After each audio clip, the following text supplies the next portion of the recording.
दोस्तों ये हैं तुकाराम मुंडे जी। अपने 20 साल की सर्विस में लगभग 20 से ज़्यादा बार ट्रांसफ़र हो चुका है, क्योंकि इंटेंशंस एकदम क्लियर है और डरते ये किसी से नहीं है। दरअसल पिछले महीने इन्होंने पुणे की एक इटियरी पे रेड की।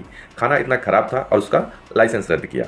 इसके बाद वो इटियरी चली गई बॉम्बे हाई कोर्ट में अपील लेके और उनसे रिक्वेस्ट की कि पिछले 34 दिन से हमें 8.5 लाख रुपए का रेवेन्यू लॉस हुआ है। बॉम्बे हाई कोर्ट ने कहा ठीक है, आपका हम लाइसेंस भी रिवोक कर देते हैं और आपको एफडीए यानी food and drug administration 5 lakh का एक कंपनसेशन भी देगी।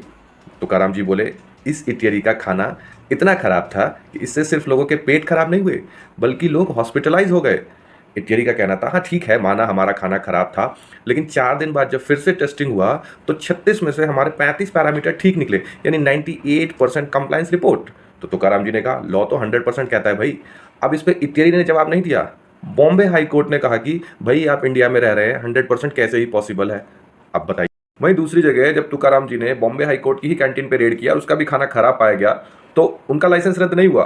वो खाना बाहर से ला करके बेचने लगे, वो सब ठीक था। अब ये कैसा लॉ है, एक तरफ अलग डिसीजन, एक तरफ अलग डिसीजन। खैर, अब एक तीसरी बात करते हैं। मोस्ट पॉपुलर क्रिकेटर जो पहले थे ऑस्ट्रेलिया के, डेविड वार्नर, वो उन्होंने अभी एक ड्रिंक एंड ड्राइव केस किया। ऑस्ट्रेलिया की एक कोर्ट ने उनके ऊपर $1500 का एक फाइन लगाया, एक पेनल्टी लगाया। यही नहीं, कोर्ट ने कहा कि अगले 1 साल तक जब भी आप ड्राइव शुरू करेंगे आपको ब्रीथ टेस्ट देना पड़ेगा। बताइए ये किस तरीके का लॉ है और एक हमारे यहाँ लॉ है। जरा सोचिए और समझिए।